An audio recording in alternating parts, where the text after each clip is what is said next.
goodness, I love that. Whose music is that? Oh, it's ours, isn't it?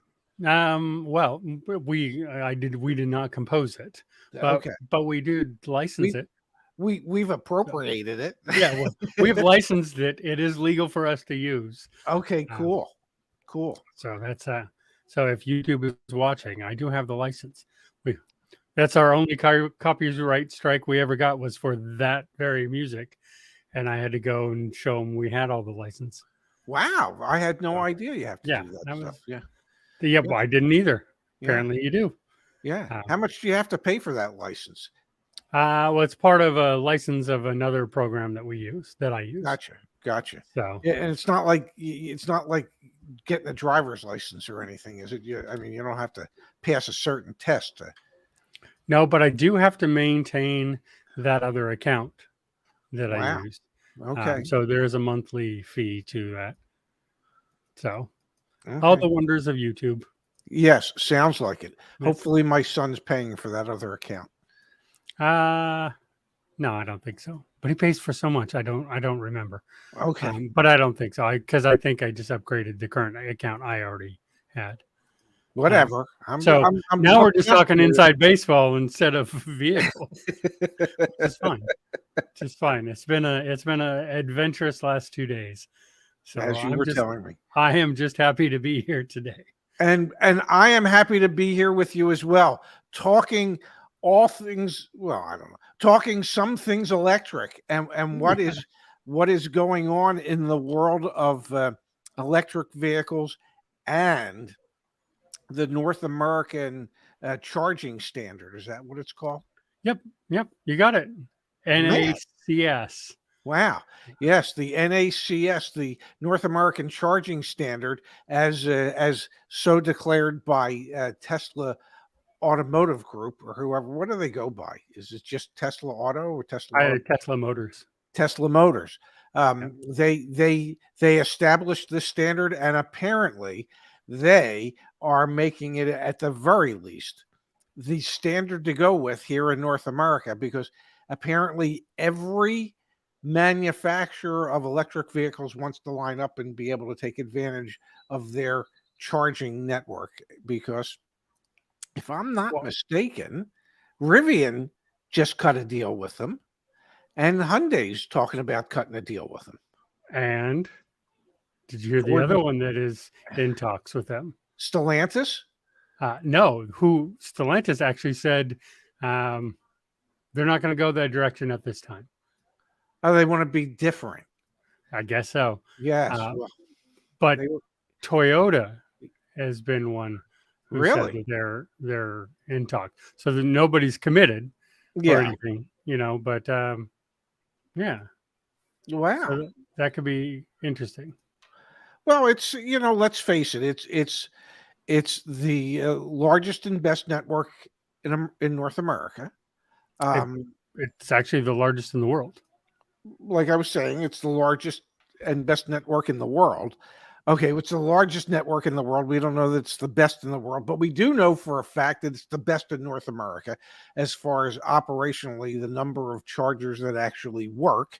And if you are just really starting to get into the EV manufacturing business, sometimes it's better to go with the devil than to invent your own devil when it comes to charging and charging stations and connectors. So it just, to me, it just makes perfect sense with the lead that Tesla has, that all these manufacturers should come crawling to them and say, hey, we can we work out an agreement? Well, it'll be easier once there's a standard in North America. Right now, it's still wild west. Europe has their standard, including Tesla, who use the CCS connector. So there's what does CCS stand for? Ray, the Continental Charging System. Sure. Okay. I like that. Yeah. Is that that's I have heard it before. Yeah. That was not what I heard. I'm sorry. Yeah. I shouldn't have asked. Who cares? It just works. We know theirs in Europe is different. They use a different Yeah. connector. Um, There's so many definitions of it, like everything other than what I'm looking for comes up, which I know carbon capture and storage was one of them, but okay. that's not what that means. No, It's not the for right, yeah, not for not the for the term. plug-in system. Yeah. Yeah. So whatever, it doesn't matter. I'm sorry, I forget rewind. I never brought that up. So in Europe they use the CCS standard. Yeah. And including Tesla. yeah. Yeah. Now I don't think that's it either. yeah, I like that. The convoluted But, charging standard. yeah. That is much better than Continental. It's the so combined charging system. okay. So here's the real question. How large a network do they have in Europe for charging stations? Let's see how many. I'm just curious. I mean, for if you, non-Tesla. well, Tesla. they're all for non-Teslas, aren't they? I mean, No, because so Tesla's chargers and Tesla vehicles in Europe use the CCS. yeah. So what the hell difference does it make? Yeah. So how many CCS charging stations are in Europe? Is it the world standard? There were roughly 535,700 public charging stations for electric vehicles in Europe, That use including CCS. Turkey. So Okay. it's just It's massive.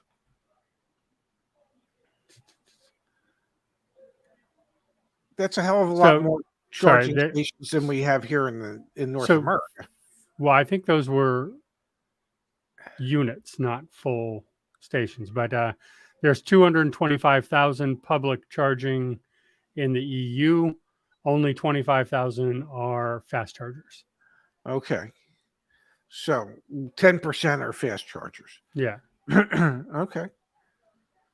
But yeah, so we have, and those are charging units. So those are basically cables. So that's how many, it's 535,000 cables. Think of it that way. Whereas there's stations which offer multiple charging, stations. Cables. Yeah, cables. Yeah. That would be the MCCS, the multiple charging cable system. Yeah. And as Michael says, CCS1 and CCS2 matter because CCS1 is not the fast. That's the slow charging? Yeah, and I don't know. I don't know what the. This is where we really miss Justin, who would know the numbers on how fast the CCS1 does, because I think it's faster than level 2. So it's not the trickle charging. Well, that'd be level 1. Is like the CCS1 charger referred to as the I got time to kill charger? Yeah, probably. I mean, yeah. So it's not as slow as level 2, but it's not. It's not. And the either. Tesla network is all with fast chargers, superchargers. Well, everything from 2+. So there are still some generation 1 Tesla chargers out there. Yeah. So they're capped out at 75 kilowatts, something like that. And the speediest ones are 350. That's like a lot, isn't it? Yeah, it's a lot. Okay. But the Tesla charger, the North American charging standard, has the capability of just being even faster than it already is. So, and that's part of why this is changing over and why all this is happening, because it does have the best ease of use of upgrade in the future. Wow. Okay. And so with Rivian coming on board, because I just saw in automotive news like 40 minutes ago, 50 minutes, whatever it was, that Rivian just entered an agreement with Tesla. And the article earlier today that Hyundai's looking to do the same. I mean, this just proves that, obviously this is going to be the standard whether whether the Biden administration likes it or not.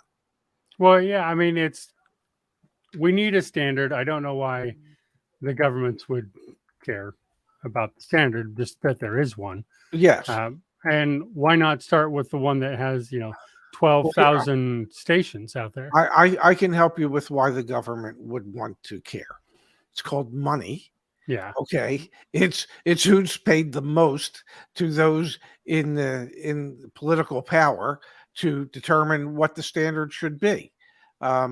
So apparently, it's not Elon. I'm pretty sure it Well, wouldn't be Elon. no, Um, no, it would not be. So there you have it. It's just money. It's all, I hate to say it, but it all just boils down to money. And that also follow the money. So if you figure out who's invested the most money, who has the strongest set of lobbyists, then you'll know why a different standard was picked. Well, there's lobbyists. There's other ways other than just money.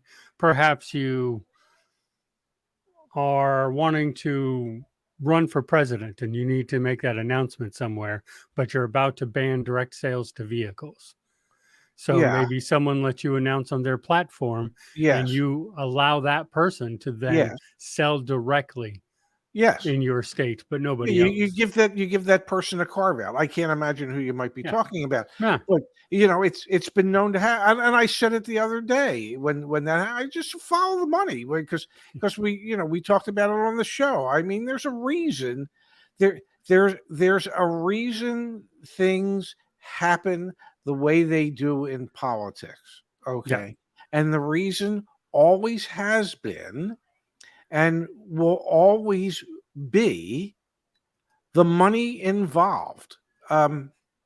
I hate to say this, and I'm saying this in the nicest way I can. Every one of us can be bought. Just some of us, our price to get bought is higher than others. Yeah. Now, I'd like to believe that, there's not enough money to buy me, but I'm sure there is. I mean, if somebody, if I was a good golfer, let's say, and somebody with a bone saw came along and said, "Hey, we'll give you $100 million to come join and play golf with us," for $100 million, I might have to rethink my moral beliefs. So I can't think of a situation that's been happening lately that might be. Neither can I. Weird. Neither can. But the point is, and I've said that we all have a price. It's just most people, unfortunately, devalue themselves and are willing to sell themselves for much less than they should. That's certainly, all I'm going to say. I certainly say that I look at the senators, and you can tell when they're sort of doing this campaign contribution speech where they've gotten money from somebody, and then you go and look how much money they got, and you're like, you sold yourself for $12,000. Yeah. Are you like, really? Yeah. That's what you're like. Come on, have more value. Sell yourself for a much higher dollar amount. But most people devalue themselves. I'm telling you. No, I know. Seen it. I've absolutely seen it. Used car managers, they used to be known as quarterbacks and halfbacks. And what that meant was how much of a kickback they were getting from the wholesalers they were selling the cars to. Well, the guy doing it for $25 back for each car he sold, he's devaluing himself because he could probably get the a halfback, which would be, $50. Yeah. So it's gone on forever. Everything has a price tag. It has always been, and it is in every country and every economic system. I never put down any one system because, look, they all have corruption to them. None of them are perfect. None of them are all bad. They all have corruption. just kind of is what that is. Part of it that is, I and yeah, I will say this: if you spend any serious amount of time in the car business, you will have a whole different outlook on how things work in everything. Okay, yeah, you will if you spend any real time in the car business, you will become much more cynical 5 years into it than you were when you started. You when you spend time in the car business, you see primarily the worst of people. Okay, whether it be those that you're working with and for, um, and many times those that you're trying to accommodate by trying to sell them something. You literally experience the worst of people on a daily basis, and you become so cynical. We do have the best government money can buy, and that's one of the problems with our government. But yeah, but the point is that there's not every industry, I think, gives those of us who were in it the real insight as to human psychology and how people are. And yeah. No, I agree. I mean, I think so. I wasn't in the car business as long, but I was in business, and I yes, saw a lot of stuff. And I live in a capital city, and there's things involved in that. And I have signed the front of a paycheck, and Ray, as you well know, when you sign the front of the check, it's a different world than when you just sign the back of it. yes, And absolutely. and you see things sort of in a different light, in a different way, and you see the risks and those things, and I get why. I'm not saying it's right, but I get why businesses do what they do and pay the politicians the way they do. Look, you need to keep going in your business, and maybe one car dealer, one even large car dealership can't do much, so they have the NADA Yes, where everyone can pump in, and now you have a real clout, and the things happen, and the politicians kind of look at that, and you got to, from the politician's point of view, okay, I'm not justifying our system at all. I'm just sort of explaining the way I see it. Um, it's going to sound a lot like I'm trying to justify it. I'm not. But you got to look at the politicians who see the NADA and they go, okay, well, you actually represent tens of thousands of business owners. So, maybe I really should be listening to you mhm, and the things you're trying to say, because you're representative of all these people. It's the same thing as the teachers union, the nurses union, the whatever. It's these sort of same entities that do those same things. And so while I disagree with the NADA a lot, um, I see why the politicians listen. I go, okay, well, yeah, they're literally representing tens of thousands of business owners and hundreds of thousands, if not millions, of employees. Like, okay, so maybe you do, maybe you do go like, okay, yeah, they're a good organization I should listen to. Maybe if you're in the industry, you go, no, probably not, but it is. I've said it forever. I will continue to say it. Um, if I were to donate $25 to a politician, and if somebody else were to donate $250,000 to that same politician, the likelihood of me getting an invite to a dinner party with that politician is far more removed than that person who just donated $250,000. It is, um, as much as we would like to believe that we have a say, we don't. yeah, Okay, we just don't. I mean, it's like if if if if if you're going to listen to your constituents, are you going to listen to the ones that are giving you $25 a throw, or are you going to listen to the one that gives you $250,000 of a throw? I'm pretty sure, that the politician's going, well, if I could get 10 of these people to give me 250,000, Yeah.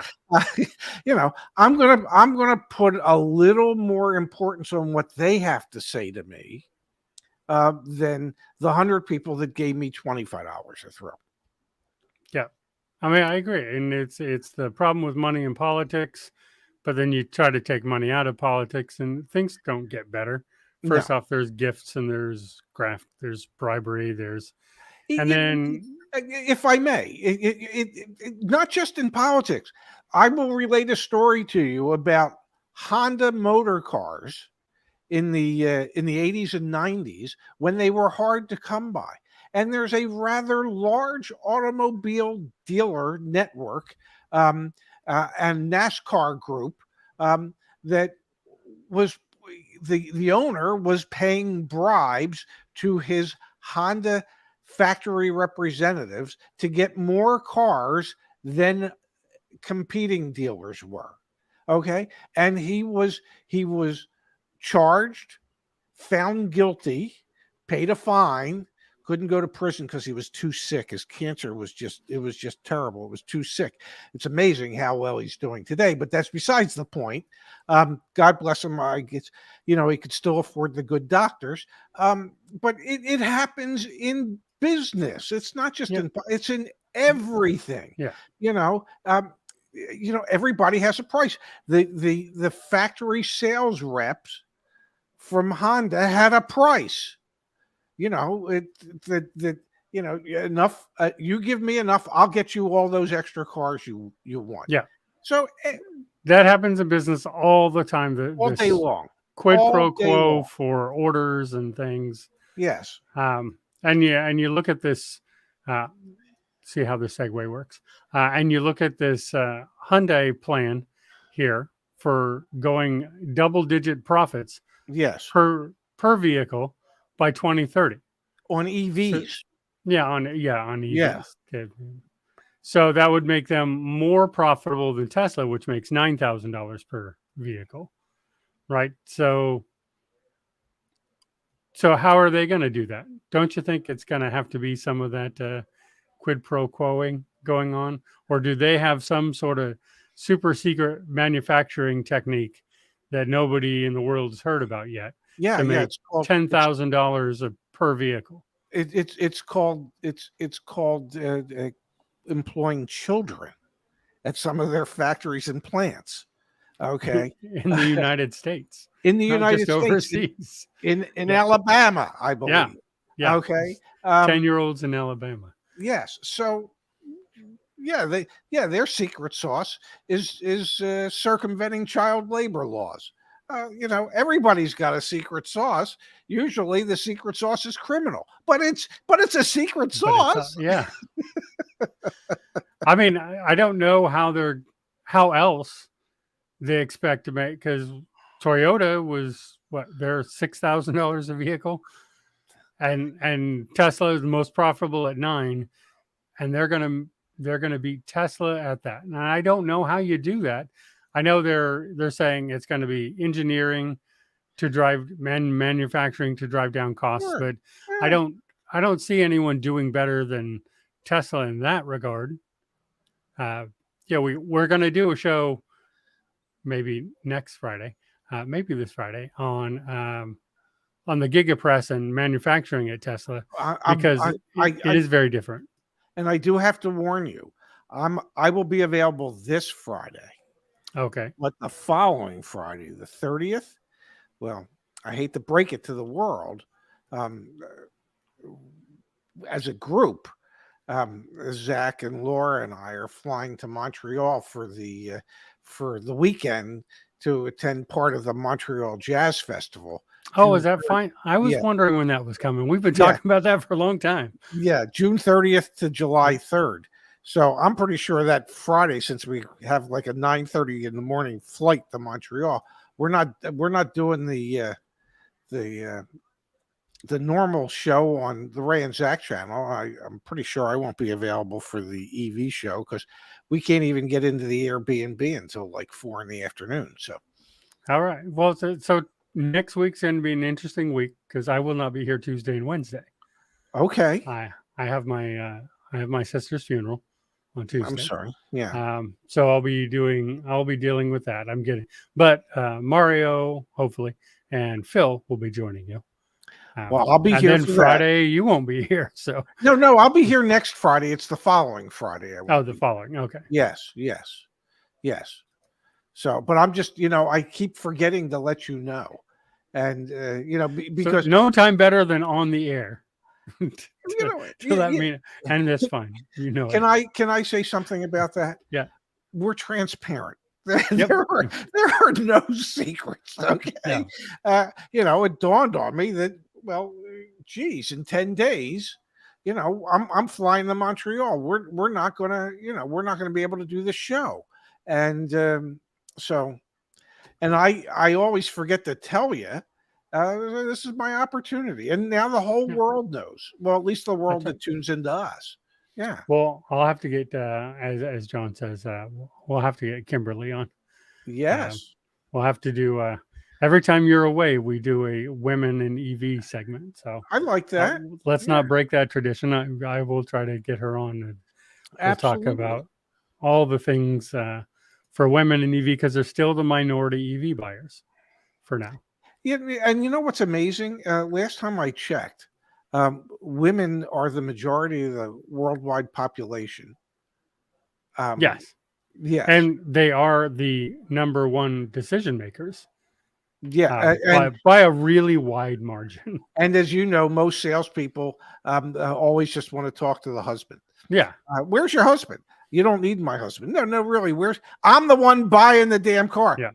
Doesn't matter, madam. I need to speak with your husband. Salespeople just salespeople who are dealing with a husband and wife team and the vehicle is for the wife and the wife is asking the questions.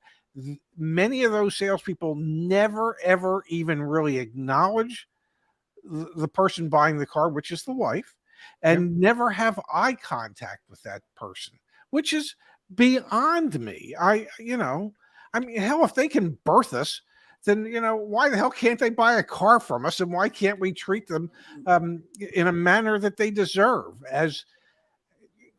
Jesus, we wouldn't be here without them. No, and I will tell you, most of the members that I have who come away with great deals are women. They come through because they'll stick to the numbers and they'll just be like, I'm tired of you jerking me around, so I'm not going to let you do that. And I think men are easier sales. I really do. Like I know they are because I've done it. Yeah. And men are just, they get whatever one-track mind. So as long as you find that track, you're good. You can sell them, no problem. Women are very like, I'm going to look at this from all these angles, and I'm going to see if this makes sense, or and I think that is partially nowadays why that happens in the dealership is you can be lazier trying to sell to a man.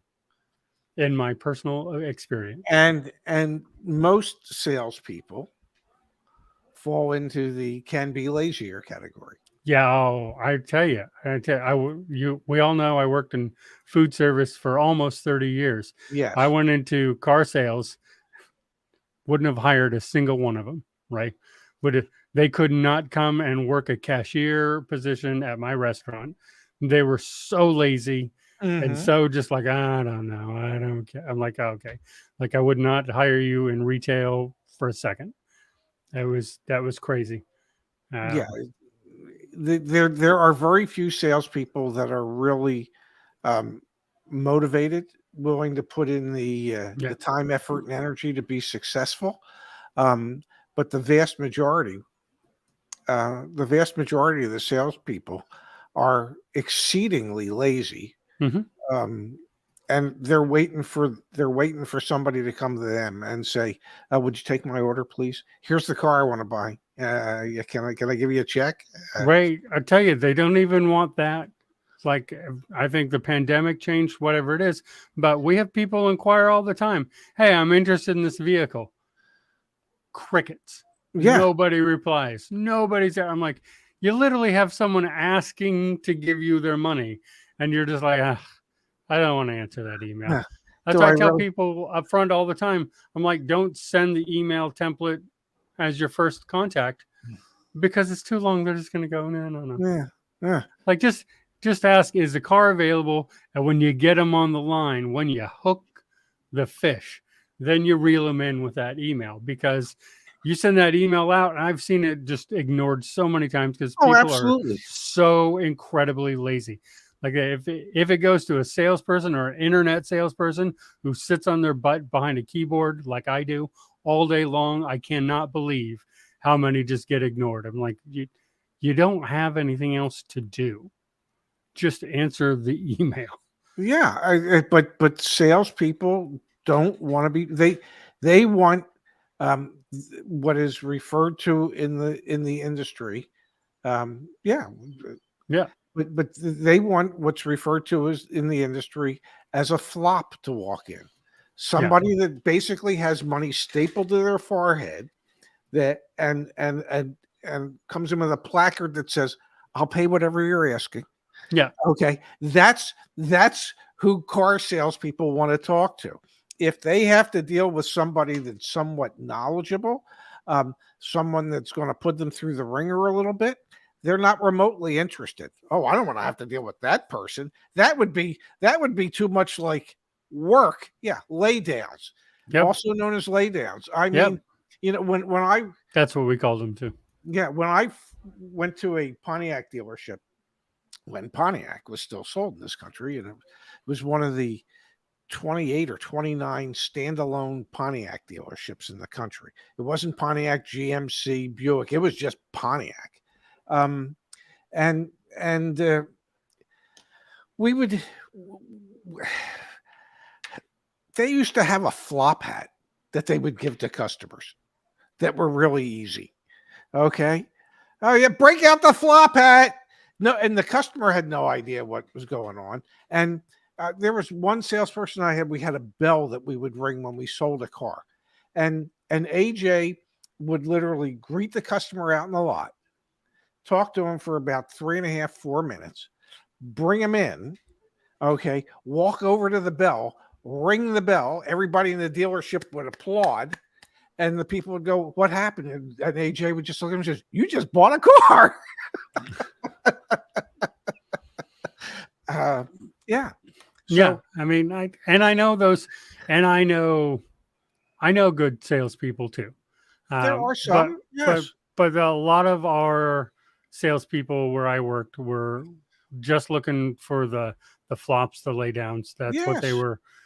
That's what they were looking for. And if anything was more difficult, they would turn them Oh, yeah. all the time. They would turn. I got so many turns, and I'm like, yeah, it's fine. I Yeah. like the educated ones. I like the ones who ask the questions and not just sort of go along. And the ones that went along, I tried to coach, and I tried to go like, you need to ask more questions, because this is not okay. Yes. Actually, this is not the way it's supposed to be. And when I went out with my aunt looking at EVs for my sister, there's only 2 we're going to go back and look at. And you know why? Because those salespeople knew what they were talking about and took the time. And I said up front, we're not buying. I'm looking for my sister who lives in Boston. She's going to fly out here. We're going to sort of test drive some of them, but she's going to fly back to Boston and buy. So, like, we're not sales. And most people just cut us loose. Sure. Which I understood. Some of them turned us to people and lied about why we were there. But we had 2 salespeople who were like, "Oh, okay, that's okay. I will teach you about this vehicle." And they were people at the dealership they both owned EVs. And I think that says something. Yes. Because they were both knowledgeable about them. They owned EVs and they were excited about it. And they wanted to talk. And when they found out that I know at least a little bit about EVs, they're even more so, like, we would be able to talk back and forth and I told them stuff they didn't know. They told me a lot of stuff I didn't know, and Hmm. it was great. And but those are people who hustled for it, and I know they probably still think I might buy from them. And who knows, if I ever go out of Tesla, I might. Yeah, Those you are the never. two people I would go back to at least and Well, have a conversation with. I remember when I was a kid. When I say kid, like I was 18, 19 years old, and I was just starting to get into stereo equipment, speakers and receivers and turntables and things like that. And I really didn't know anything about them.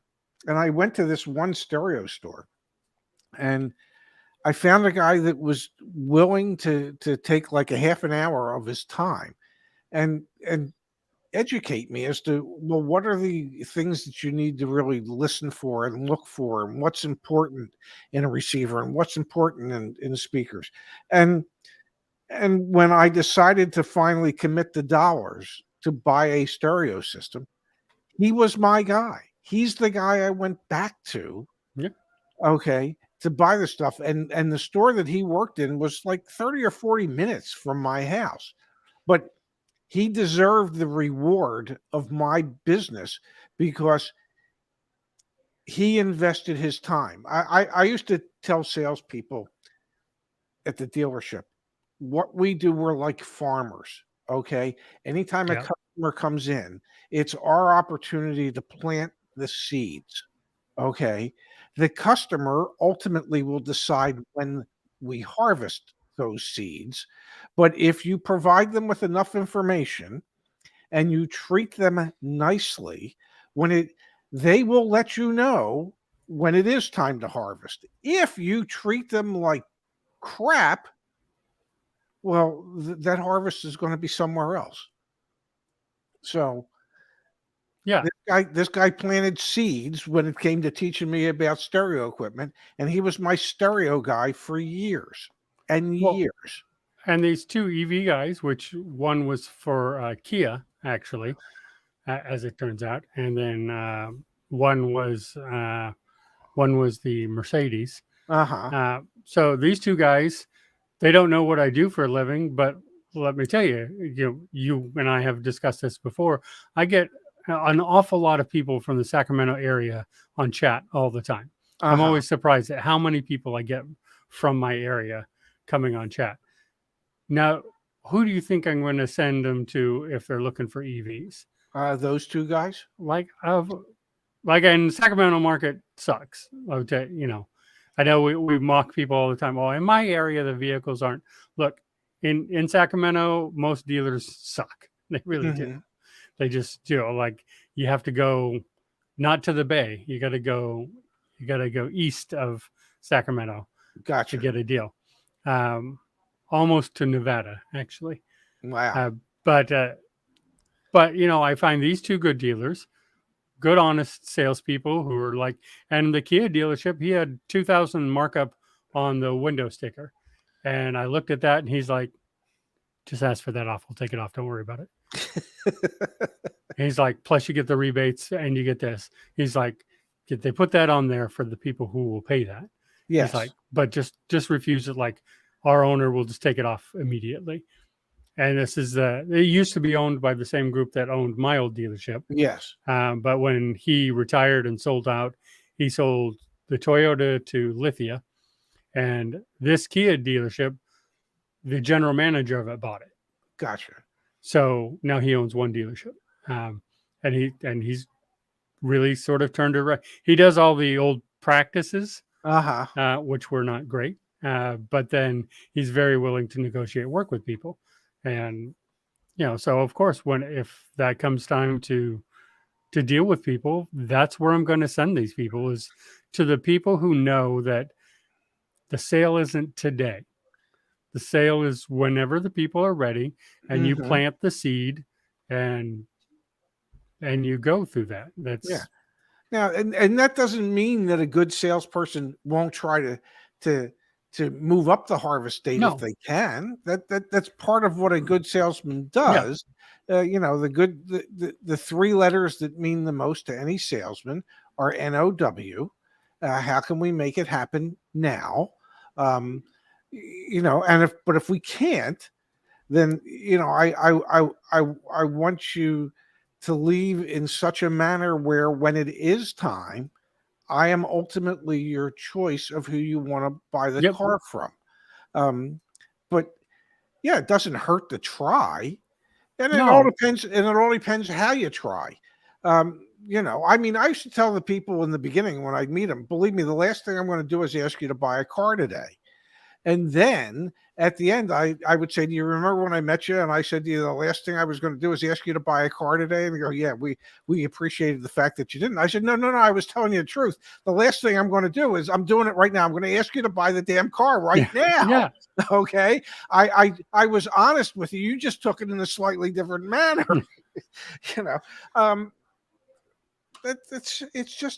It's how you approach things. It's just how you approach things. It is, and and I think it sounds like Igor and I operated somewhat the same way. When he was employed, the managers used to call him a shark. I don't know. That's a great thing, but he sold ice cream to Eskimo. The best way to sell is to deny the sale.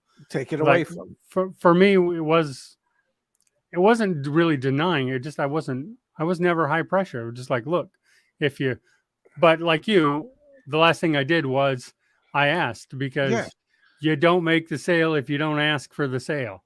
Exactly. Like that's just basic sales of anything. You got to ask. But I was always like, if you don't want to buy it, I'm okay with that. Like, if you want education because you're shopping, I'll be happy to educate you if you're shopping. Different story if it's Saturday and I got 20 customers waiting for me. Exactly. Like, hey, look, but if you're here on a Monday and it's dead and you just want information about a car because you're shopping, I will be more than happy to take the next 45 minutes to walk you through the car, let you test drive 3-4 of them. I don't care. Yeah. Let me say this to people out there who want to get educated by a salesperson, when they're looking to buy. Do it on a Monday or a Tuesday or a Wednesday. Mm-hmm. Do not go in on a Saturday when that's typically the busiest day of the week. That's when the salespeople have an opportunity to make their money for the week. Mm-hmm.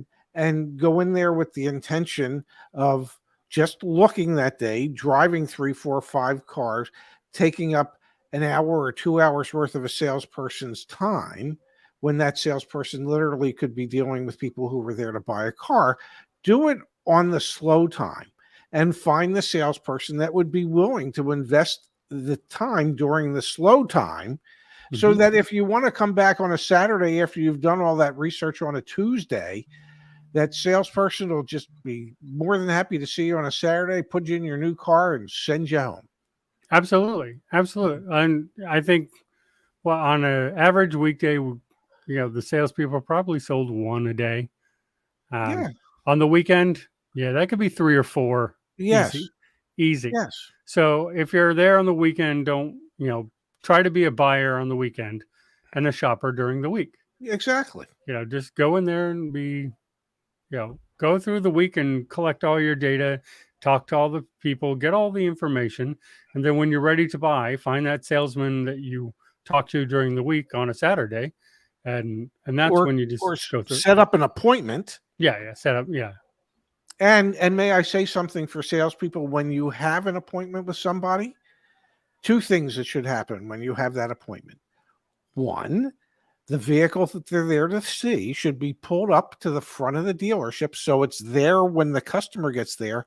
And 2, if they're scheduled at 11, damn it, you make sure you are free at 11 o'clock to greet them. There's nothing worse in life than making an appointment only to find out that the person you had the appointment with, it didn't mean that much to them. They were busy doing something else. No, an appointment is an appointment. Okay. Like that Seinfeld episode where he was trying to get his rental car. A rental reservation is a reservation. Okay. The car is supposed to be here. If a customer has an appointment with you as a salesperson, you make damn sure that the vehicle they're interested in was washed, pulled up, and ready for them, and you are available at the scheduled time. End of sentence. I agree 100%. Yes, go ahead. But I'm also going to do the other side of it, as a salesperson, I Mhm. have gotten the car, I've washed it, I've gotten it to the front. Yes. Can you please make your appointment on time? If you made Yes. an appointment with me, don't come 20 minutes later and expect that I'm going to be free and just, ready to Yes. whenever. I've had people show up 90 minutes later, and I'm Yeah. like, I'm with somebody else now. Like, if you make an appointment for 11, Be there be at there 11. at 11. Yes. Be there at 10:50. Yes. Don't be there at noon and expect that I'm going to go ahead and, or Exactly. that your car is still sitting up front waiting for you. No, if someone else wanted that car, I have washed it. It is clean. It's ready to go, and it's sitting right up front for everybody who walks on the lot to see. So if you're not there at your scheduled appointment time, guess what? I have put the keys back, and someone probably is going to buy Yes. that car. Yes. So, There's a reason as a customer that you make an appointment. And you should feel obligated to show up at the time of your appointment. If you can't, you should call. mhm, Okay. And theoretically, the salesperson should call you in the morning to confirm that you will still be in at your appointment at 11 o'clock or whatever time it is. And if you say you will be, then damn it, as the customer, you should be. yeah, Um, the salesperson should expect just as much from you as the customer, yes, as you, the customer, expect from the salesperson. Everybody's time is valuable, and that's the reason why you make an appointment, because you're declaring my time's valuable, your time's valuable. It's important that we both show up when we're supposed to be here. yes, yes. That's very important, because I've had a lot of people who think, well, you need to earn my business. It doesn't matter when I show up. Like, look, if you're going to make an appointment, it sure does. If Yes. if you just want to show up whenever you want to show up, then do that. Don't make it the appointment. Yes. And you're right. You'll get whoever can help you. If I'm on a test drive with somebody, and I've had this happen, uh, and you're sitting there waiting. Look, I'm selling a vehicle. We all know that can take some time. Hours. Yeah. So if you're like, I'll just wait for them to be done with the test drive. Look, I sold a car every day I was in the business. It takes me time. If I'm on a test drive, believe me, I have qualified that person, not financially, but every other way Yes. that they're ready to buy. Otherwise, I'd send them on a test drive on their own. If they're just shopping, they don't need me.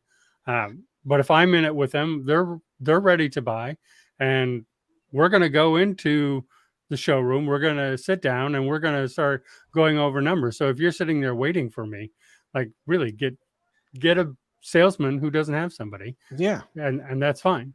I mean, you wouldn't just show up at your doctor's office and expect your doctor to see you without an appointment. No, You and don't if show up. You don't show up at your well, I don't really have to make an appointment in my Mm. barber because he'll invest less than 5 minutes of his time. But if you make an appointment to get your hair cut, you're expected to show up at the time of your appointment, not an hour later. The Yeah, same holds true when you're looking to purchase a car. And realistically, the automobile is the second most expensive purchase you're ever going to make in your lifetime, yeah, other than the house you might buy. So, if you're asking somebody to commit themselves to you at a certain time frame, you as the customer have to make the same commitment to them yeah, and actually be there when you're supposed to be there, and not get upset if you show up an hour late and go, well, I took no, you said you were going to be here at 11, not noon. I can't just mm, sit here all day not talking to people because you said you were going to be here at 11 and you didn't show up. You know, yeah. but I get why it happens. Anyway, you know what time it is? Well, it's time to go, but I'm going to bring up Stuart's comment because it was Okay. related to what time it is for you too. Okay. Because I think Stuart and I were in the same business. And when you have a reservation at a restaurant, make sure the entire party is there on time. If you know Yes. people in your party are those who are always late, tell Yes. them an earlier time. Exactly. But yes, it's very hard on restaurant workers. I I Very, can very difficult job. I can tell you that the Chefskas, when my wife was alive, we were notorious for never showing up anywhere on time. And our friends got to the point where they would say, yep, everything starts at 6 when it really started at 6:30, so that they would know we would be there by 6:30. As one of our friends used to say, there's on time, late, and then there's Suzanne time. I have those friends too. And, I've had a friend who figured out that I did that and then adjusted and then was always late again. Yes. And then I finally told that person, I'm not going to invite you anymore anywhere. I'm just like, it's rude to my time that you're not here. So it was fine in the beginning where I did the same thing. I would just like, if they're always 20 minutes late, I'm just going to tell them 30 minutes earlier. Yes. Because I'm the guy who's always 15 minutes early. Yes. Typically I was as well. So, but I get people are who they are, and they don't understand. They don't see it the same way I do, which is you're saying your time is more valuable than my time when you're late. Yes. Not everyone sees that the same way, but that's how I feel. And that's how I would see it. Well, with that, it's time for my sandwich. That's right. And you can have a ham sandwich for 5 easy payments. You know what the great Jewish dilemma is? A free ham sandwich. Yeah. No, okay. I had lots of things to say. None of them were going to be appropriate. One of them would have been that free ham sandwich, but that is a true Jewish dilemma. I know. I've been subjected to it many times in my life. So there you have it. All right. So we will see everyone tomorrow. Yes. For our simulcast with Brandon from Car Questions Answered and Farzad from at Farziness. And we're going to talk Tesla and EV questions. What are the top EV questions? What are the misconceptions? Why is Tesla the better buy right now? I think they just lowered their prices again on Sunday. So there you have it. it. For the S and X, they did. Yeah. Again. You better take delivery by June 30th. Yeah. End of quarter. Tesla loves end of quarter. Exactly. Yeah. Well, we'll see you back here tomorrow, everybody. Thank you for being here today.